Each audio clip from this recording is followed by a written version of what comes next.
ஓம் சாய்ராம். நல்லது நினைப்போம், நல்லது நடக்கும். ஓம் சாய்ராம். 108 நாள் தவண மஞ்சரி பாராயணம் செய்வதற்காக பாபா எந்திருக்கிற அதே டைமுக்கு நம்ம துவாரகா மாய்க்கு வந்துட்டோம்.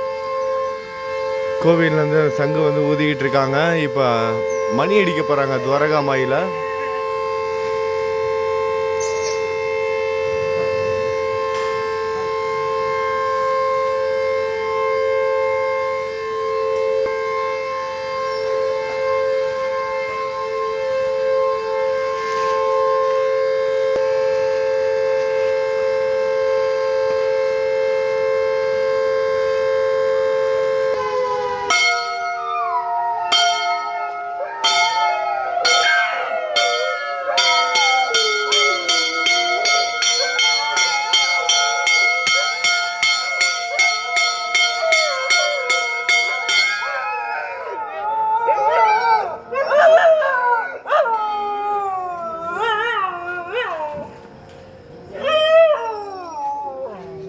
மணி அடிச்சிட்டாங்க.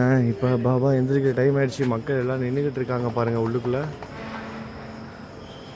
இப்போ ஸ்க்ரீன் விளக்குவாங்க. ஸ்க்ரீன் திறந்த உடனே ஆனால் நம்மளும் பக்தர்களாக இருந்து நம்ம பாபா கிட்ட அனுமதி வாங்கிட்டு சாமி கும்பிட்டுட்டு பாபாவோட தரிசனம் பார்த்துட்டு நம்ம ஸ்ரீ சாய்நாத தவண மஞ்சரி பாராயணத்தை இன்றைக்கி நல்லபடியாக ஆரம்பிக்கலாம். ஸ்க்ரீன் விளக்குறாங்க பாருங்கள். ஓம் சாய்ராம். சாயி இந்த 108 நாள் பாராயணத்தில் யாரெல்லாம் கலந்துக்கிறாங்களோ அவங்களோட அனைத்து பிரார்த்தனைகளையும் நிறைவேற்றி வைங்க.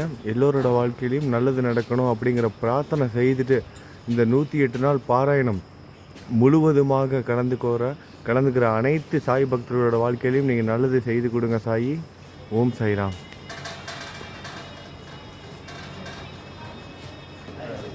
நம்ம 108 நாள் பாராயணம் இன்றைக்கி நல்லபடியாக ஆரம்பிக்க போகிறோம். நீங்கள் ஒவ்வொருத்தரும் இதில் கலந்துக்கோங்க.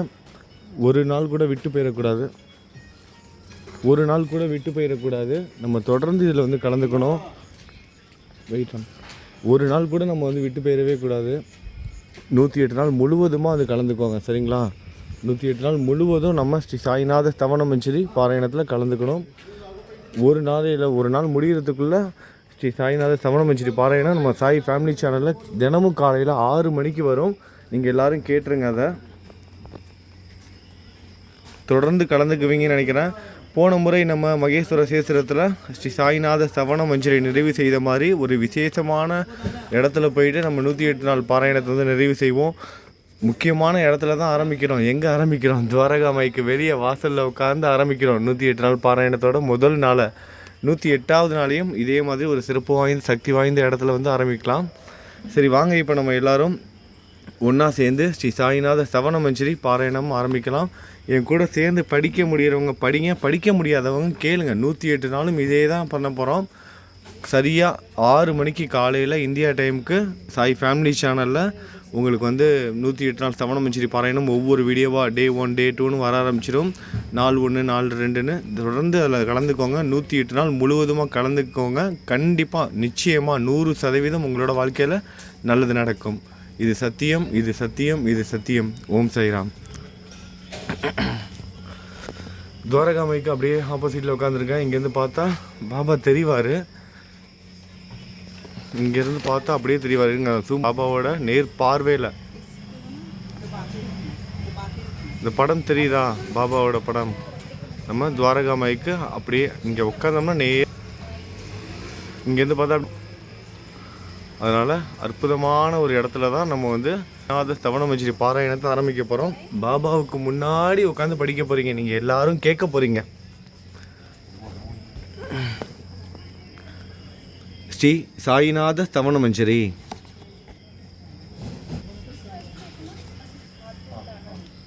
ஸ்ரீ கணேசாய நமக. எல்லாவற்றிற்கும் ஆதாரமானவனே, மயூரேச்சவரா, எல்லாவற்றிற்கும் சாட்சியாக விளங்குபவனே, கௌரியின் புதல்வனே, எண்ணங்களுக்கெல்லாம் அப்பாற்பட்டவனே, பெருத்த வயிறுடையவனே, ஸ்ரீ கணபதியே என்னை காத்தருள்வீர். நீ எல்லா பூதகணங்களுக்கும் முதல்வன், தலைவன். எனவே கணேசன் என அழைக்கப்படுகிறாய். எல்லா சாஸ்திரங்களாலும் ஏற்றுக்கொள்ளப்பட்டவன், புனிதமான முகமுடைய பாலசந்திரனே, சாரதே, வாக்கின் தெய்வமே, நீ வார்த்தைகளுக்கெல்லாம் தலைவி, உலகின் உயிரோட்டத்தின் காரணகர்த்தாவே, நீ படைப்பாளிகளின் இறைவி. நீ எப்பொழுதும் இத்தேசத்தின் அணிகலன். எங்கும் நீக்கமற நிறைந்திருக்கும் எல்லையில்லாத சக்தியே, உலகின் தாயே, உன்னை வணங்குகிறேன். பூரண முழுமையான பரபிரம்மே, மகான்களுக்கு பிரியமானவனே, பண்டரிநாதன் உருவில் வெளிப்பட்ட அவதாரமே, நீ அன்பு கடவுள், எல்லையற்ற கருணை உள்ளம் கொண்டவனே, பாண்டுரங்கா நரஹரி. பொம்மலாட்டக்காரன் தன் கையிலுள்ள கயிற்றால் பொம்மைகளை ஆட்டுவிப்பது போல் பிரபஞ்சம் எங்கும் நிறைந்து நின்று உலகை ஆட்டுவிக்கும் பொம்மலாட்டக்காரன், உன் மெய்ப்பொருளை உய்த்துணர அறிவியல் ஏடுகளும் புனித நூல்களும் இன்னமும் முயன்று கொண்டுதான் இருக்கின்றன.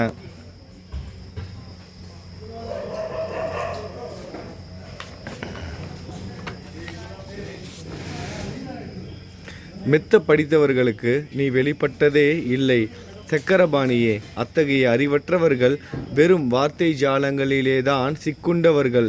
மகான்கள் மட்டுமே உன்னை உணர்வார்கள். மற்றவர்கள் குழப்பமடைந்து உள்ளார்கள். உனக்கு பக்தியோடு கூடிய சாஷ்டாங்க நமஸ்காரத்தை செய்கிறேன். 5 முகங்கள் கொண்ட சங்கரனே, மனித மண்டை ஓடுகளாலான மாலையை அணிந்தவனே, நீலகண்டனே, திகம்பர ஓங்கார வடிவானவனே, பசுபதியே. எல்லா நேரங்களிலும் எவருடைய உதடுகள் உன் பெயரை உச்சரிக்கிறதோ அவர்களது உலகியல் துன்பங்கள் உடனடியாக நீங்கிவிடும். ஜடாமுடியை தரித்த சிவனே, உன் நாமத்தின் சக்தி அத்தகையது. உன் பாதங்களை வணங்கி நான் சாயு புகழை கூறும் இந்த துதியை எழுதுகிறேன்.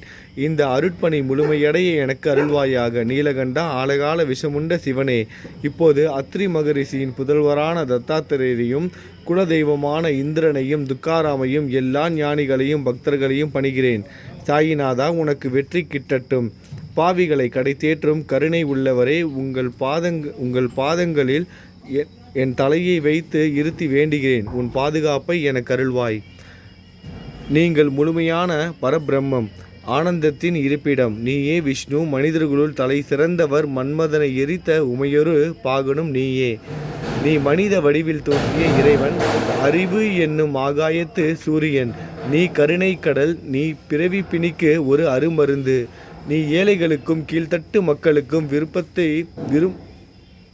மக்களுக்கும் விரும்பியதை கொடுக்கும் சிந்தாமணிக்கல். நீ உன் பக்தர்களை பரிசுத்தப்படுத்தும் தெய்வம். உலக வாழ்க்கை என்னும் சம்சார கடலில் மூழ்குபவர்களை மூழ்காமல் காப்பாற்றும் ஓடம். நீ அஞ்சுபவர்களின் புகலிடம். நீ இந்த பிரபஞ்சம் தோன்ற முதற் காரணமான பரிசுத்த பேரின்ப பேருணர்வு சைதன்யம். நீ கருணையே உருவானவன். உனது பலவிதமான வெளிப்பாடுகளில் இந்த உலகமும் ஒன்று. நீ பிறப்பற்றவன். சாவும் உன்னை தொட முடிவது இல்லை. என் நீண்ட ஆழமான சிந்தனைக்கு பின் வெளிப்பட்ட கருத்தே இது. பிறப்பு இறப்பு என்பவை அஞ்ஞானத்தால் தோன்றும் வெளிப்பாடே. மகாராஜா, நீங்கள் பிறப்பும் இறப்பும் மற்ற சுதந்திர பறவை. தண்ணீர் நீரூற்றாக தோன்றினால் அதன் ஆதாரம் அங்கு இருப்பதாக அர்த்தமா? ஏற்கனவே அது அங்கு நிரம்பி இருந்தது. பூமியின் உள்ளே இருந்தது. ஊற்றாக வெளியே வந்தது, அவ்வளவுதான்.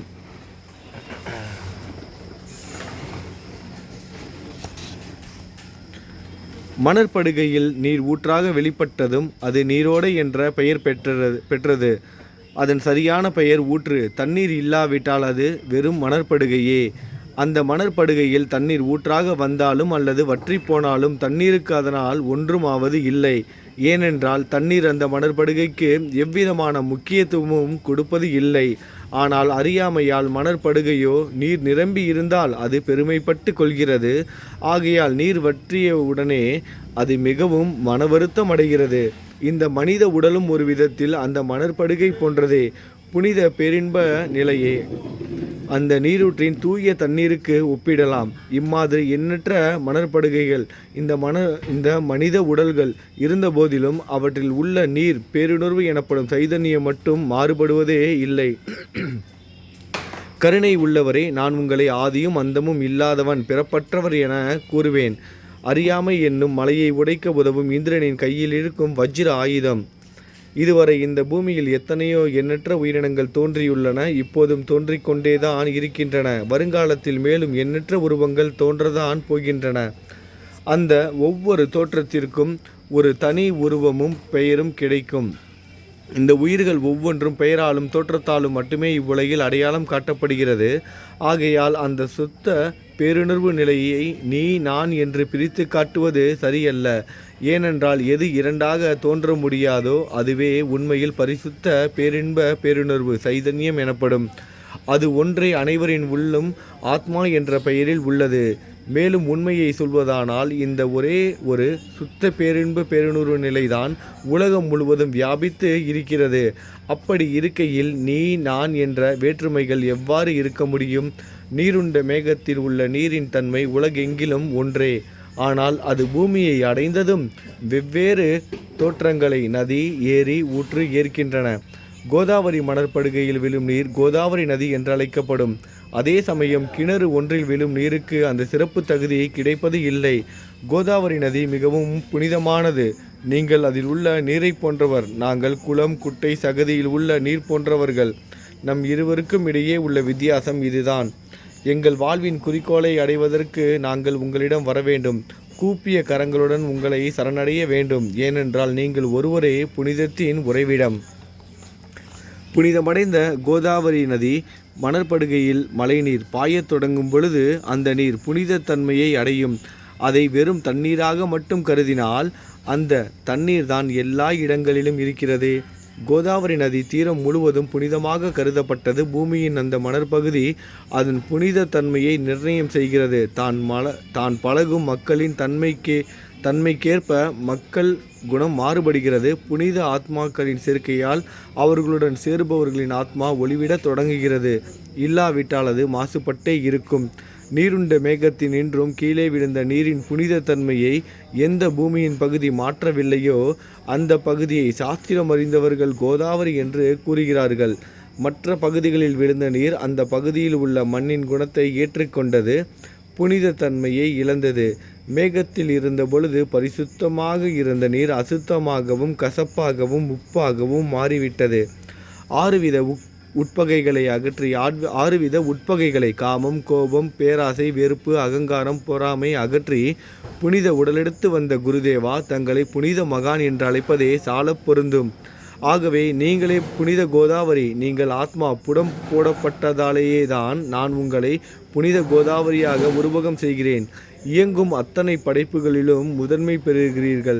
பிரம்மா உயிர்களை படைக்க ஆரம்பத்திலிருந்தே உலகம் தோன்றியது முதல் கோதாவரி நதி இருக்கிறது. நீர் நிறைந்து பாயும் அந்த நதியில் இன்று வரை தண்ணீர் வற்றியதே இல்லை. ராவணனின் எதிரியான ராமர் கோதாவரி நதியின் கரைக்கு வந்தபோது ஓடிக்கொண்டிருந்த தண்ணீர் இன்று வரை அதே இடத்தில் எப்படி இருக்க முடியும் என்று சற்றே யோசித்து பாருங்கள். கோதாவரி நதியின் மணற்படுகை மட்டும் அதேதான். தண்ணீர் கடலை சென்றடைந்து விட்டது. ஆனால் அந்த கோதாவரி நீர்ப்படுகையுடன் புனிதத்தன்மை மட்டும் என்றுமே மாறாமல் இன்று வரை அப்படியே உள்ளது. ஒவ்வொரு வருடமும் பழைய நீர் வெளியேறி புதிய நீர் அதற்குள் பாய்கிறது. உங்களுக்கு தெரிந்த வாழ்க்கை நீதிதான் அது. உங்களுக்கு தெரிந்த நீதிதான் அது. ஒரு நூற்றாண்டை ஒரு ஆண்டாக கணக்கிட்டால் அந்த நூற்றாண்டில் தோன்றிய முனிவர்கள் பாயும் நீரை போன்றவர்கள். அவர்களில் மிகப்பெரிய மகான்கள் அந்த நீரில் தோன்றும் அலைகள் போன்றவர்கள். இந்த புனித கோதாவரி நதியில் முந்தைய நூற்றாண்டுகளில் சனாதர், சனதர், சனந்தனர் போன்ற மகான்கள் வெள்ளமாக தோன்றினார்கள். பிறகு நாரதர், தும்ரு, துருவன், பிரகலாதன், மகாபலி சக்கரவர்த்தி, சபரி, அங்கதன், வாயுகுமாரனான அனுமான், விதுரர், கோபர்களும் கோபியர்களும் வெள்ளமாக தோன்றினர். இவ்வாறு இன்று வரை கடந்த நூற்றாண்டுகள் ஒவ்வொன்றிலும் ஒவ்வொன் பின் ஒன்றாக மகான்களாகிய வெள்ளம் தோன்றியது. அவற்றையெல்லாம் என்னால் ஞாபகப்படுத்தி கூற முடியவில்லை. சாயிநாதா, இந்த நூற்றாண்டில் 19ஆம் நூற்றாண்டு புனித கோதாவரி நதியில் சந்தேகத்திற்கு இடமில்லாமல் நீங்கள் வெள்ளமாக பாய்ந்தீர்கள். எனவே உமது தெய்வீகமான பாதங்களை வணங்குகிறேன் மகாராஜா. நான் செய்யும் தவறுகளை உங்கள் நினைவில் வைத்து கொள்ள வேண்டாம் என மன்றாடி கேட்டுக்கொள்கிறேன். நான் ஒரு எளியவன், அறியாதவன். தீய குணங்கள் கொண்ட என்னை புறம் தள்ளி விடாதீர்கள், கைவிட்டு விடாதீர்கள். மட்டமான உலோகத்தையும் தங்கமாக மாற்றும் சக்தி கொண்ட ரசவாத கல் இரும்பினுடைய இயற்கையான தன்மைகளை பொருட்படுத்துவது இல்லை. கோதாவரி நதி தன்னுள் கலக்கும் சிறு ஓடைகளை திருப்பி அனுப்புவது இல்லை. அநேக தீய குணங்களை என்னுள் கொண்டவன் நான். உங்களது கருணை மிகுந்த பார்வையால் அவற்றை சடுதியில் அழித்து விடுங்கள். இது மட்டும்தான் உங்கள் அடிமையான தாஷ்கனுவின் வேண்டுகோள். ரசவாதக்கல் தொடர்பு ஏற்பட்டும் இரும்பின் இயற்கை தன்மைகள் அளிக்கப்படாவிட்டால் குருதேவா, அது ரசவாத கல்லின் பெருமைக்கு இழுக்கு அல்லவா? என்னை பாவியாகவே இருக்கும்படி விட்டு விடாதீர்கள். தங்களை குறைவாக மதிப்பிட்டு கொள்ளாதீர்கள். நீங்கள் ரசவாத கல், நான் இரும்பு. எனக்கு ஏற்படும் இழிவுகள் தங்களுக்கு ஏற்படும் இழிவுகள் அல்லவா? ஒரு குழந்தை தவறு செய்து கொண்டேதான் இருக்கிறது, ஆனால் அதற்காக தாயார் கோபம் அடைவது இல்லை. இதை தாங்கள் நினைவில் வைத்து கொண்டு எனக்கு உங்கள் அருளாசிகளை தாருங்கள். சத்குரு சாயிநாதா, நீங்கள் எனது கற்பக விருட்சம், சம்சார கடலை கடக்க உதவும் சிறந்த கப்பல். சந்தேகத்திற்கு இடமின்றி நீங்கள் ஒருவர் மட்டுமே என்னை கடை தேற்ற முடியும். நீங்கள் எனக்கு காமதேனுவாகிய பசு, நீங்கள் சிந்தாமணிக்கல், ஞானவானில் சூரியன் தாங்கள். நீங்கள் நற்பண்புகளின் சுரங்கம், சொர்க்கத்திற்கு ஏறி செல்ல உதவும் ஏனி நீங்கள். புனித செயல்களின் நிறைகள் நிறைய கொண்டவரே, பரிசுத்தமானவரே, சாந்தி மற்றும் பேரின்பத்தின் மொத்த உருவமே, இரண்டாக இல்லாதவரே, வேறுபாடு இல்லாதவரே, அறிவு கடவுளே, குறைகளற்ற முழுமையான அறிவாக உருவெடுத்தவரே, மனிதர்களில் உன்னதமானவரே, சாந்தி மற்றும் மன்னிப்பதின் உறைவிடமே, பக்தர்களின் அடைக்கலமே, என்னை ஆசீர்வதியுங்கள், என்னை ஆசீர்வதியுங்கள். சத்குரு மச்சீந்திரநாதர் கலியுகம் ஆரம்பித்தவுடன் மகாவிஷ்ணுவால் உலகம் உய்ய அனுப்பப்பட்ட 9 நாதர்களில் ஒருவர் நீயே. சிவன் நெற்றிக்கண்ணை திறந்தவுடன் அந்த அக்னியில் தோன்றிய மகா ஜாலந்தரும் நீயே. நீங்கள் மகாராஷ்டிராவில் தோன்றி பக்தி மார்க்கத்தை பரப்பிய ஞானிகள் நிவர்த்திநாதர், ஞானேஸ்வரர், கபீர்தாசர், ஷேக் முகமது ஏகநாதர். நீங்கள் போதவா தத்தகுருவின் குரு நீங்களே. பண்டரிநாதரின் அடியவர் சாவதா மாலி. நீங்கள் உண்மையில் ஆஞ்சநேயரின் மறு அவதாரம் ராமதாசர். நீங்கள் மகாராஷ்டிர ஞானி பாண்டுரங்கன் மீது அபகங்கள் என்னும் கீர்த்தனை நிறைய ஏற்றிய துக்காராம். சாயிநாதா, நீங்கள் முஸ்லிம் ஞானி ராமபக்தர் ஷகாராம். நீங்கள் தத்தாத்திரேயரின் மறு அவதாரம் மாணிக் பிரபு. உங்களது இன்றைய அவதார தோற்றம் மற்றும் உங்களுடைய எண்ணற்ற தன்மையை புரிந்து கொள்ள உண்மையில் கடினமாக இருக்கிறது. உங்களது ஜாதி குலம் பற்றிய எதையும் நீங்கள் எவருக்கும் வெளிப்படுத்தியது இல்லை. சிலர் உங்களை முஸ்லீம் என்கிறார்கள், சிலர் உங்களை பிராமணர் என்கிறார்கள். ஸ்ரீ கிருஷ்ணரை போன்று எண்ணற்ற தெய்வீக லீலைகளை செய்வதெல்லாம் உங்களுக்கு ஒரு விளையாட்டு. ஸ்ரீ கிருஷ்ண பரமாத்மாவை பார்த்து உய்த்துணர்ந்த பல்வேறு மக்கள் பலவிதமான பெயர்களிட்டு அவரை அழைத்தனர். சிலர் அவரை யதுகுலத்தின் அணிகலன் என்றார்கள், சிலர் அவரை மாடுகள் மேய்க்கும் இடையன் என்றனர். யசோதை அவரை பச்சிலம் குழந்தை என்றால், கிருஷ்ணனின் மாமனாகிய கம்சன் அவரை மகா காலன், உயிரை குடிக்கும் யமன் என்றான். அர்ஜுனன் அவரை எங்கும் நீக்குமர நிறைந்துள்ளவர் என்றான். அவ்வாறே குருநாதா, ஒவ்வொரு மனிதனின் மனநிலைக்கு ஏற்ப, அவரவர் எண்ணங்களுக்கு ஏற்ப உங்களுக்கு பெயர்களை சூட்டினார்கள். மசூதி நீங்கள் வாழும் இருப்பிடம். உங்கள் காதுகள் குத்தப்படவில்லை. இந்து மத வழக்கப்படி காதுகள் குத்தப்பட வேண்டும். பாத்தியா ஓதுவதை பார்த்து நீங்கள் ஒரு முஸ்லீம் என்று கூறுவது பொருத்தமானதே. கருணாமூர்த்தியே, அதே போல் நீங்கள் அக்னியை வழிபடுவதை பார்த்து நீங்கள் ஒரு இந்து என்று முடிவு செய்யப்பட்டது. இந்த வெளிப்புற வித்தியாசங்களை வீண் விவாதம் செய்யும் எண்ணம் கொண்டவர்களே விரும்புவார்கள். உண்மையான ஞானத்தில் ஆர்வம் கொண்டவர்கள் இந்த வெளிப்புற வேறுபாடுகளுக்கு முக்கியத்துவம் தரமாட்டார்கள். நீங்கள் பிரம்மத்தின் நிலையில் இருக்கிறீர்கள். ஜாதி குலம் போன்றவை உங்களுக்கு ஒரு முக்கியமில்லை. நீங்கள் எல்லோருக்கும் மேலான உயர்ந்த குருவாகவும் இந்த பிரபஞ்சத்தை படைத்தவராகவும் இருக்கிறீர்கள். முஸ்லிம் இந்துக்களுக்கிடையே பகைமையுணர்வு ஏற்பட்டதால் அவர்களுக்கிடையே இணக்கமான உறவையும் ஒற்றுமையையும் ஏற்படுத்துவதற்காகவே நீங்கள் மசூதியில் அமர்ந்து அக்னி வழிபாட்டை நடத்தி உங்கள் லீலைகளை பக்தர்களுக்கு காட்டினீர்கள். நீங்கள் ஜாதி மதங்களுக்கு அப்பாற்பட்டவர். நீங்கள் பிரம்மமே. உண்மையில் அதுவே நீங்கள்தான் தத்துவமசி. அதுவாகவே நீங்கள் இருக்கிறீர்கள். நீங்கள் உண்மையில் எண்ணங்களுக்கும் அப்பாற்பட்டவர். உங்களை பற்றிய வாத பிரதிவாதங்கள், ஊகங்கள், ஆதாரம் இல்லாத கருத்துக்கள் நடமாடும் இடத்தில் என் வார்த்தைகளுக்கு முக்கியத்துவம் எப்படி கிடைக்கும்? ஆனால் உங்களை பார்க்கும் பொழுது என்னால் மௌனமாக இருக்க முடியவில்லை. வார்த்தைகளால் போற்றுதலே உலக வழக்கில் உள்ள ஒரே வழக்கம். ஆகையினால் உங்கள் அருளாசியுடன் வார்த்தைகளால் எப்படியெல்லாம் போற்ற முடியுமோ அவ்வண்ணமே போற்றி புகழ்கிறேன். கடவுளின் நிலையை விட மகான்களின் நிலை வேறுபட்டும் மிக உயர்ந்ததாகவும் இருக்கும். மகான்களின் அருகில் நான், எனது போன்ற எண்ணங்களுக்கு இடமே இல்லை. கடவுளை வெறுத்ததால் இரணியகசிபுவும் ராவணனும் கொல்லப்பட்டனர். மகான்கள் கைகளால் இத்தகைய துர்சம்பவங்கள் ஏற்பட்டதே இல்லை. அரசன் கோபிசந்தன் முனிவர் ஜாலந்தரை சாண குவியலுக்குள் புதைத்தான். ஆனால் அந்த நிலையிலும் அந்த அரசனின் செயலுக்காக அந்த முனிவர் வருத்தப்படவே இல்லை. அரசனின் அந்த செயலுக்கு நேர்மாறாக அந்த அரசனை சம்சார அந்த அரசனை சம்சார சூழலிலிருந்து விடுவித்து அவனை முக்தியடைய செய்தார். மகான்களின் சக்தி இப்படிப்பட்டதே, அவற்றை விவரித்து கூற முடியாது.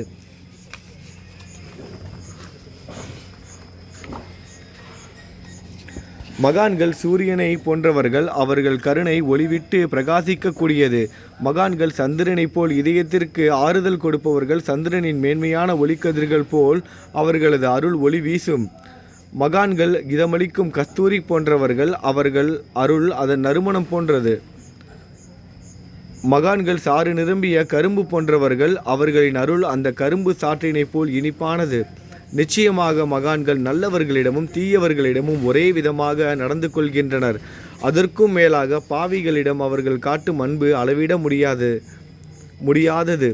கோதாவரி நதியில் அழுக்கடைந்த துணிகளை சுத்தம் செய்யப்பட வேண்டி வருகின்றன. சுத்தமான துணிகள் கோதாவரி நதியின் நின்றும் வெகு தூரத்தில் பெட்டியிலேயே தங்கிவிடுகின்றன. பெட்டியில் வைக்கப்பட்டிருந்த அந்த துணியும் ஒரே ஒரு முறை கோதாவரி மணற்படுகைக்கு நன்றாக துவைப்பதற்காக வந்ததுதான். இந்த உவமையில் பெட்டிதான் வைகுண்டம். நீங்களே கோதாவரி நதிக்கரையே நம்பிக்கை. எல்லா உயிர்களும் துணிகளும் 6 விதமான மனவிகாரங்களே அவைகளை பற்றியுள்ள அழுக்கு. அவை காமம், கோபம், கஞ்சத்தனம், மதம், பொறாமை, மோகம் என்பவையே.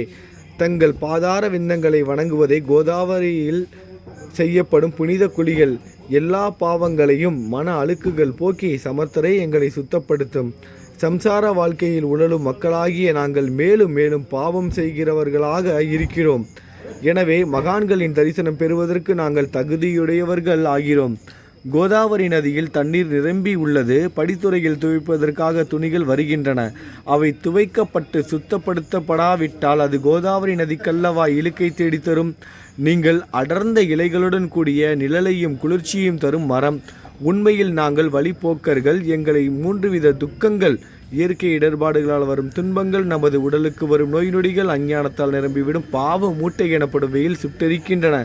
கருணாமூர்த்தியே, அந்த சுட்டெரிக்கும் 3 வித தாபங்களின் வெப்பத்திலிருந்தும் எங்களை காப்பாற்றும் குருராயா.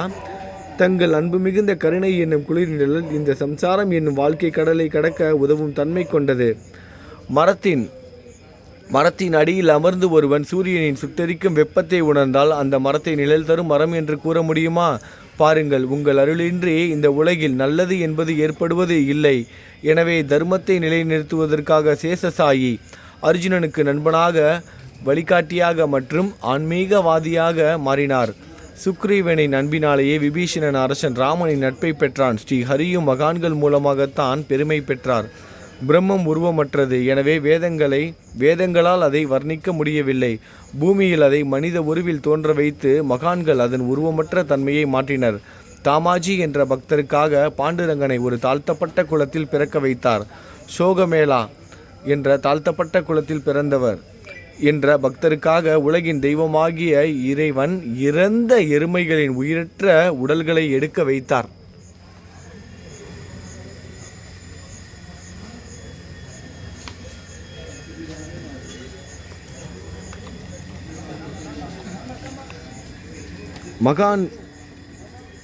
மகான்களின் பெருமையை உணர்ந்த இறைவன் தண்ணீர் சுமந்து உழைத்தார். உண்மையில் மகான்கள் எல்லாவற்றையும் தாங்கும் சக்தியும் சச்சிதானந்த பிரபுவும் ஆகிய இறைவனின் எஜமானர்களே. இறைவனை விட மகான்கள் பெருமை பெரியதல்லவா? இதற்கும் மேலும் சொல்வதற்கு ஏதும் இல்லை. நீங்களே என் தாயும் தந்தையும். ஷீரடி கிராமத்தில் வசிக்கும் சத்குரு சாயிநாதா, பாபா, உங்கள் லீலைகளை எவர் ஒருவராலும் உண்மையிலேயே முழுமையாக புரிந்து கொள்ள முடியாது என்கிற போது சாதாரண மனிதனாகிய நான் எவ்வாறு அவற்றை விளக்க முடியும் கூறுங்கள். எல்லா உயிர்களையும் காப்பாற்ற நீங்கள் ஷீரடிக்கு வந்திருக்கிறீர்கள். மண் அகல் விளக்குகளில் வெறும் தண்ணீரை ஊற்றி அவற்றை எரிய வைத்தீர்கள். மிக குறுகிய மரப்பலகையை தொங்கு மூஞ்சல் படுக்கையாக்கி உங்கள் யோக சக்தியை உங்கள் பக்தர்களுக்கு காட்டினீர்கள். அநேக பெண்களின் மலட்டுத்தன்மையை முழுவதுமாக நீக்கினீர்கள். புதியின் மூலம் அநேகம் பேரின் வியாதிகளை குணமடைய செய்தீர்கள். இவ்வுலக சம்பந்தமான துன்பங்களை நீக்குவது உங்களுக்கு ஒரு பொருட்டே அல்ல.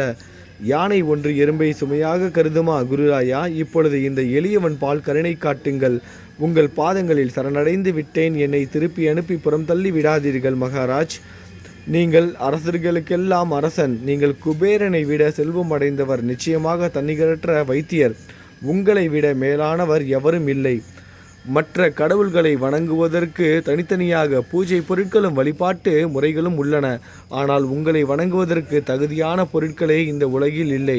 சூரியனின் ராஜ்யத்தில் தீபாவளி பண்டிகையை கொண்டாடுவது என்றால் எவ்விதமான பொருட்களை கொண்டு அதை கொண்டாடுவோம்? சமுத்திரத்தின் தாகத்தை தணிக்க பூமியில் போதுமான தண்ணீர் கிடைக்காது. நெருப்பை சூடாக்குவதற்கு எங்கிருந்து அக்னியை கொண்டு வருவது? ஸ்ரீ சமர்த்த குருராயா, பூஜை செய்ய உதவும் பொருட்கள் யாவற்றிலும் இருப்பது உன் ஆத்மாவே. ஆரம்பம் முதலே அவை உன் ஒரு பகுதியே. மேலே கூறப்பட்டவை எல்லாம் தத்துவார்த்த ரீதியில் கூறப்பட்டவையே, எனக்கேற்பட்ட அடிப்படையில் கூறப்பட்டவை அல்ல.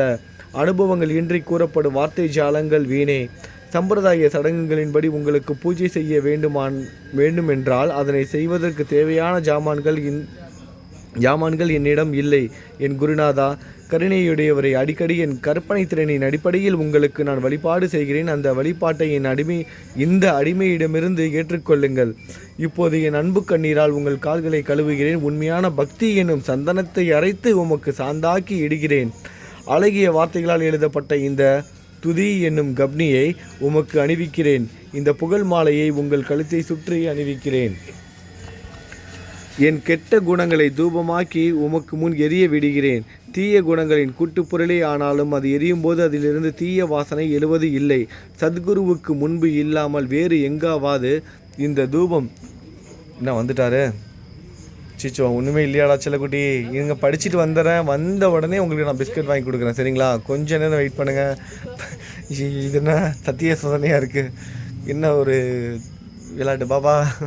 கொஞ்ச நேரம் வெயிட் பண்ணுங்கள். நான் வந்தோடனே உங்களுக்கு இப்போ படித்து முடிச்சுட்டு இப்போ தேங்காய் மட்டும் வாங்கி கொடுத்துட்டு உங்களுக்கு பிஸ்கட் வாங்கிட்டு வரேன். இப்போ சொன்னோடனே போயிட்டார். சரி, நம்ம ஆரம்பிப்போம். எங்கே விட்டோம்? சத்குருவுக்கு முன்பு திருப்பி வந்துட்டார். உட்காந்துக்கோங்க. சரி, நம்ம படிப்போம். சத்குருவுக்கு முன்பு இல்லாமல் உட்காந்துக்கோங்கன்னா உட்காந்துட்டாரு. சிச்சோ, எனக்கு நான் படிக்க முடியலையே என்னால். ஓகே, கொஞ்சம் சரி, உட்காந்துக்கோங்க. உட்காருன்னு சொன்னால் உட்காடுறாங்க, எந்திரினா. சரி, நம்ம படிப்போம். சத்குருவுக்கு முன்பு இல்லாமல் வேறு எங்காவது இந்த தூபம் எரிய விடப்பட்டால் அங்கெல்லாம் இந்த தூபத்தின் நிலை கீழே கொடுத்த மாதிரி தான் ஆகும். உட்காந்தே இருக்காங்க.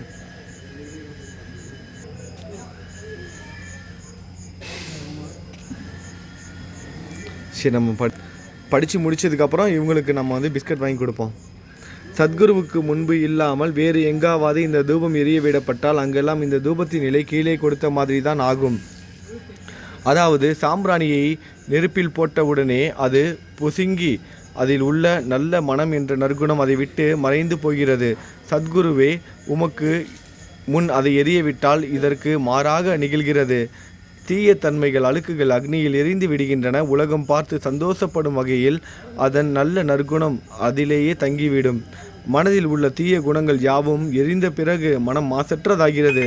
கங்கையில் உள்ள மாசுக்கள் நீங்கியவுடன் கங்கை புனிதமடைகிறது. மாயை, மோகம் என்ற தீபத்தை உமக்கு முன் காட்டுகிறேன். இவங்க போகிற மாதிரியே இல்லை போல். பிஸ்கட் இல்லைடா செல்லக்குட்டி, கொஞ்ச நேரம் வெயிட் பண்ணுங்கள் ப்ளீஸ். அப்படியே உட்காந்துக்கோங்க.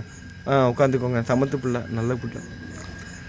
மனதில் தீய குணங்கள் யாவும் எரிந்த பிறகு மனம் மாசற்றதாகிறது. கங்கையில் உள்ள மாசுக்கள் நீங்கியவுடன் கங்கை புனிதமடைகிறது.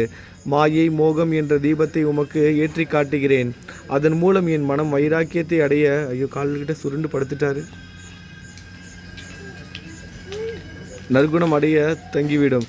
மனதில் உள்ள தீய குணங்கள் யாவும் எரிந்த பிறகு மனம் மாசற்றதாகிறது. கங்கையில் உள்ள மாசுக்கள் நீங்கியவுடன் கங்கை புனிதமடைகிறது.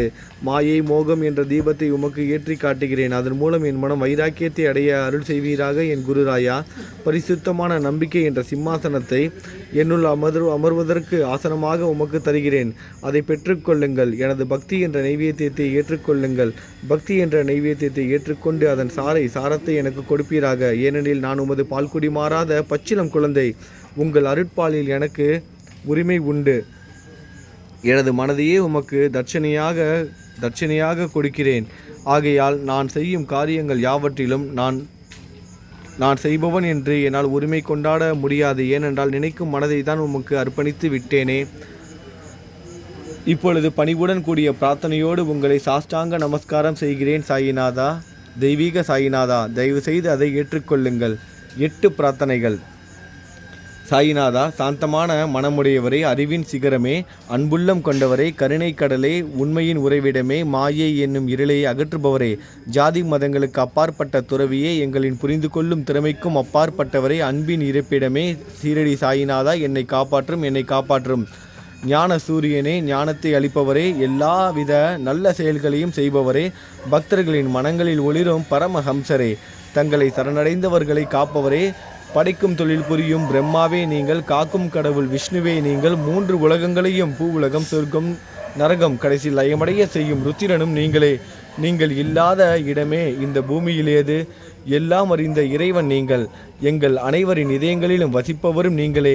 எனது எல்லா குற்றங்களையும் மன்னிக்க வேண்டும் என வேண்டி கேட்டுக்கொள்கிறேன்.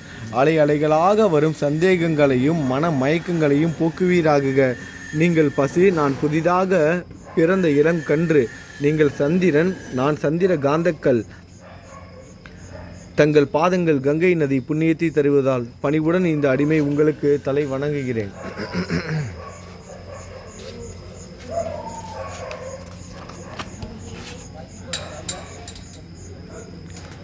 உங்கள் கைகளை என் தலைமீது வைத்து ஆசை கூறுங்கள். கவலைகளும் துன்பங்களும் பறந்தோடட்டும். நான் உங்கள் அடிமை. இந்த 8 துதிகளையும் கூறி உங்களை சாஷ்டாங்கமாக நமஸ்கரிக்கிறேன். எனது பாவங்கள், துயரங்கள், ஏழ்மை யாவும் உடனடியாக விலகட்டும். நீங்கள் பசு, நான் கன்று குட்டி. நீங்கள் தாய், நான் உங்கள் குழந்தை. என் மீது கடுமை காட்டாதீர்கள். நீங்கள் மேற்கு தொடர்ச்சி மலைப்பகுதி, மலையகிரியில் உள்ள சந்தனம். நான் முள் அடர்ந்த புதர். நீங்கள் புனிதமான கோதாவரி நதி. நானோ பெரும் பாவி. நீங்கள் புனிதமான கோதாவரி நீர். நானோ பெரும் பாவி. குருநாதா, உங்கள் தரிசனம் கிடைத்த பிறகும் என்னிடம் உள்ள கெட்ட குணங்கள் என்ற அழுக்கு என் மனதிலேயே தங்கி இருக்குமானால் உங்களை சந்தனம் என்று யார் கூறுவார்கள்? கஸ்தூரியின் அருகாமையில் உள்ள மண்ணும் உயர்வாக போற்றப்படுகிறது. மலரின் தொடர்பினால் தானே அதன் நாரும் தலையில் உயர்ந்த இடத்தை பிடிக்கிறது. மலரால் மனம் பெற்ற நாற்போல் மகான்களும் அப்படிப்பட்டவர்களே. அவர்களுடன் தொடர்புடைய எந்த பொருளும் மிகவும் உயர்வாக மதிக்கப்படுகிறது. சிவபெருமான் விபூதியும் லங்கோடு நந்தி ஆகியவற்றை ஏற்றுக்கொண்டதால் 8 திக்குகளிலும் அந்த பொருட்கள் புகழப்பெறுகின்றன. இடையர்களை மகிழ்விப்பதற்காக யமுனை நதிக்கரையில் உள்ள பிருந்தாவனத்தில் உலகிற்கெல்லாம் இறைவன் தகிகாலா உரியடி விளையாட்டு என்ற விளையாட்டை விளையாடினான். அதுவும் அறிவுடையோர் மத்தியில் ஏற்றுக்கொள்ளப்பட்டது. படுத்திருக்காரு பாருங்க, அப்படியே கீழே ஆனந்தமாக தூங்கிட்டு இருக்காரு. படித்து முடிச்சதுக்கப்புறம் இவங்களுக்கு நம்ம பிஸ்கட் வாங்கி கொடுத்துடலாம். ஆகவே பாவியான போதிலும் உங்கள் சேவையில் ஈடுபட்டு உள்ளேன். குருநாதரே, என் நிலைமையை பற்றி மனதில் எண்ணிப்பாரும். குருநாதா, இந்த லௌகீக உலகிலோ அல்லது ஆன்மீக வழியிலோ இந்த விஷயங்களை எல்லாம் எனக்கு சந்தோஷத்தை கொடுக்கும் என என் மனம் சந்தேகமில்லாமல் நம்புகிறதோ அவற்றை எல்லாம் எனக்கு அளித்தருள வேண்டும். உமது கருணையால் இந்த மாதிரி செய்துவிடும். எனது மனதை உமது கருணையால் இந்த மாதிரி செய்துவிடும். எனது மனதை அடக்கிவிடுங்கள். சமுத்திரங்கள் எல்லாம் தித்திப்பாக மாறினால் பிறகு அவை உப்பு கரிக்குமே என்ற பயம் தோன்றாதே. சமுத்திரத்தை தித்திப்பாக்கும் சக்தி உங்களுக்கு உண்டு. ஆகையால் தான் எனது இந்த வேண்டுகோள். தயவு செய்து இந்த வேண்டுகோளை நிறைவேற்றும். என்னிடம் என்னென்ன குறைகள் உண்டோ அவை அனைத்தும் உங்களுடையதே. ஆத்ம ஞானம் பெற்றவர்களில் முதலிடத்தில் உள்ள உங்களிடம் குறை என்பதை பொருந்தாதே. இப்பொழுது இதற்கு மேலும் நான் ஏன் அதிகம் பேச வேண்டும்? நீங்கள் தான் எனது ஒரே அடைக்கலம். தாயின் இடுப்பில் உள்ள குழந்தை இயல்பாகவே பயமற்று இருக்கும். மகாராஜ், இந்த துதியை எவரவர்கள் அன்புடன் படிக்கிறார்களோ அவர்கள் ஒவ்வொருவரின் ஆசைகளை தயவு செய்து நிறைவேற்றும். இந்த துதியை படிப்பவர்களின் 3 வித தாபங்களையும், இயற்கையின் இடர்பாடுகள் வரும் துன்பங்கள், நமது உடலுக்கு வரும் நோய்நொடிகள், அஞ்ஞானத்தால் நிரம்பிவிடும் பாவ மூட்டை 1 ஆண்டிற்குள் விலகிவிடும் என்பதே இந்த துதிக்கு உங்களது ஆசையாக என்றென்றும் நிரந்தரமாக இருக்கட்டும். குளித்து முடித்துவிட்டு மனதில் முழுமையான நம்பிக்கையுடன் தொடர்ந்து இந்த துதியை பாராயணம் செய்ய வேண்டும்.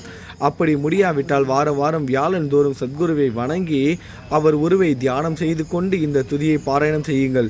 இதுவும் கூட முடியாவிட்டால் மாதம் வரும் 2 ஏகாதசி தினங்களில் இந்த துதியை பாராயணம் செய்யுங்கள். இது ஏற்படுத்தும் விளைவுகளை பார்த்து அதிசயப்படுவீர்கள். குருமூர்த்தியான சாயிநாதர் இந்த துதியை பாராயணம் செய்பவர்களுக்கு இவ்வுலகில் ஆசைகளை முழுமையாக உடனடியாக நிறைவேற்றுவார். இந்த துதியை திரும்ப பாராயணம் செய்வதால் முட்டாள்கள் கூர்மையான புத்தியை அடைவார்கள். யாருடைய வாழ்நாளாவது குறைவானதாக இருப்பின் இந்த துதியை அவர்கள் படிப்பதால் 100 ஆண்டு காலம் வாழ்வார்கள். இந்த துதியை தொடர்ந்து பாராயணம் செய்து வந்தால், செல்வம் குறைவாக இருந்தால், ஏழையாக இருந்தால், செல்வத்தின் அதிபதி குபேரன் அவர்கள் வீட்டிற்கு வந்து தங்கி அவர்களுக்கு ஏவல் புரிவான். இது சத்தியம், இது சத்தியம், இது சத்தியம் என 3 முறை கூறுகிறேன். குழந்தை செல்வம் இல்லாதவர்கள் இந்த துதியை தொடர்ந்து படித்து வந்தால் குழந்தை செல்வம் பெறுவர். இந்த துதியை படிப்பவர்களின் வியாதிகள் எல்லா பக்கங்களிலும் பறந்தோடி விடும். வியாதியின் என்று குணம் கிடைக்கும். இந்த துதியை திரும்ப திரும்ப படித்தால் பயம் மற்றும் கவலை மறைந்து போகும். மதிப்பும் மரியாதையும் கிடைக்கும். அழிவற்ற பிரம்மத்தை உணர்வார்கள். பிரம்ம ஞானம் கிட்டும். அறிவுடையோரை இந்த துதியின் மீது உங்கள் இதயங்களில் முழுமையான நம்பிக்கை வையுங்கள். சந்தேகங்கள், நம்பிக்கையின்மை, தவறான எண்ணங்கள் ஆகியவற்றிற்கு கொஞ்சம் கூட மனதில் இடம் கொடுக்காதீர்கள். ஷீரடிக்கு புனித பயணம் மேற்கொள்ளுங்கள். பாபாவின் தாமரை பாதங்களை மனதில் நிறுத்துங்கள். அவர் அனாதைகளின் உறவினர், பக்தர்களின் விருப்பங்களை நிறைவேற்றும் கற்பகத்தரு. பாபாவால் உணர்வூட்டப்பட்டு இந்த துதியை நான் ஏற்றினேன். இல்லாவிட்டால் எந்தவிதமான முக்கியத்துவமும் இல்லாத என்னால் இந்த துதியை எவ்வாறு எழுத முடியும்? சக ஆண்டு 1840, ஆங்கிலம் ஆண்டு 1918, புரட்டாசி மாதம் வளர்பிறையில் விநாயகர் சதுர்த்தி என்ற திங்கட்கிழமை 2வது யாமத்தில் சூரிய உதயத்திற்கு முன் இந்த பாமாலை நிறைவு செய்யப்பட்டது. புனிதம் வாய்ந்த நர்மதா நதிக்கரையில் இந்தூருக்கு அருகிலுள்ள ஊரான மகேஸ்வர சேத்திரத்தில் அகல்யா தேவி சந்நிதியில் ஸ்ரீ சாயிநாதரை போற்றி பாடும் இந்த தவண மஞ்சரி நிறைவடைந்தது. மகேஸ்வரம் என்ற புனித ஸ்தலத்தில் இந்த துதி நிறைவடைந்தது. ஸ்ரீ சாயிநாதர் என் மனதிற்குள் புகுந்து இந்த துதியின் ஒவ்வொரு வார்த்தையையும் என்னை கூற வைத்தார். எனது சீடன் தாமோதரன் நான் இதை கூற கூற எழுதினான். தாஸ்கனுவாகிய நான் எல்லா ஞானிகள் மற்றும் துறவிகளின் வேலையால்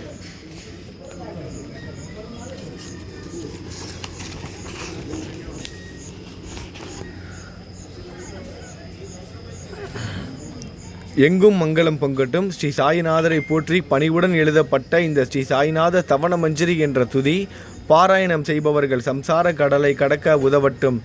இது ஸ்ரீ பாண்டுரங்கனுக்கு தாஷ்கனுவின் நம்பிக்கை மற்றும் பணிவோடும் கூடிய பிரார்த்தனை. மங்களம், சுப மங்களம். ஓம் சாய்ராம், ஓம் சாய்ராம், ஓம் சாய்ராம். நல்லது நினைப்போம், நல்லது நடக்கும். ஓம் சாய்ராம். இப்போ நம்ம சாய் குடும்பத்தோட சார்பாக முதல்ல நம்ம போயிட்டு தேங்காய் வாங்கி கொடுத்துருவோம். இப்போ 108 நாள் பாராயணத்தில் முதல் நாள் பாராயணத்தில் கலந்துக்கிட்ட அனைத்து சாய் சகோதர சகோதரிகளுக்காகவும், முக்கியமாக இந்த 108 நாள் பாராயணத்திலையும் கலந்துக்க போகிற அனைத்து சாய் சகோதர சகோதரிகளுக்காகவும் நம்ம வந்து துவாரகாமாய் இப்போ துணி பூஜை நடக்க போது நம்ம தேங்காய் வாங்கி கொடுத்துடலாம் சீக்கிரம் போய். ஓம் சாய்ராம். இன்றைக்கி நம்ம பாபாவுக்கு போட்ட ட்ரெஸ்ஸு கொடுத்த ட்ரெஸ் வேறு போட போகிறாங்க. கரெக்டாக போட்டுடணும். அது வேறு கொஞ்சம் பயமாக இருக்குது. சரி, நான் ஃபஸ்ட்டு இதை கம்ப்ளீட் பண்ணுறேன்.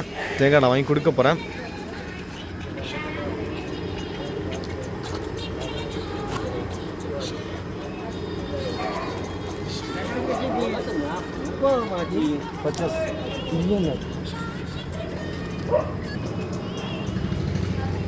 நம்ம எல்லோரோட சார்பாக தான் இப்போ தேங்காய் வந்து கொடுக்க போகிறோம். இந்த 108 நாள் பாராயணம் எந்த ஒரு தங்கு தடையும் இல்லாமல் நல்லபடியாக நடக்கணும். அது மட்டும் இல்லாமல் இந்த 108 நாள் பாராயணத்தில் கலந்துக்கிற அனைத்து பக்தர்களோட பிரார்த்தனைகளும் நிறைவேறணும்னு பிரார்த்தனை பண்ணிவிட்டு தேங்காய், ஊதுபத்தி, சாம்பிராணி இது 3 நம்ம வந்து துணிக்கு வந்து கொடுக்க போகிறோம். நான் உள்ளுக்குள்ளே போய் உங்களோட சார்பாக நான் கொடுத்துட்றேன். எல்லாமே நல்லபடியாக நடக்கும். நம்பிக்கையோடு இருங்க. 108 நாள் பாராயணம் முழுவதுமாக கேளுங்க. தினமும் காலையில் இப்போ இன்றைக்கி காலையில் 6 மணிக்கு வந்த மாதிரி தினமும் காலையில் 6 மணிக்கு சாய் ஃபேமிலி சேனலில் வந்துடும். எல்லோரும் கலந்துக்கோங்க. இந்த 108 நாளில் உங்களோட பிரார்த்தனைகள்லாம் நிறைவேறும். கண்டிப்பாக நம்பிக்கையோடு இருங்க. நல்லது நினைப்போம், நல்லது நடக்கும். ஓம் சாய்ராம்.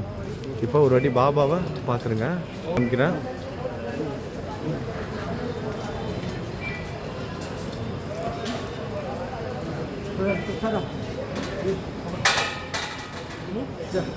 நல்லது நினைப்போம், நல்லது நடக்கும். ஓம் சாய்ராம்.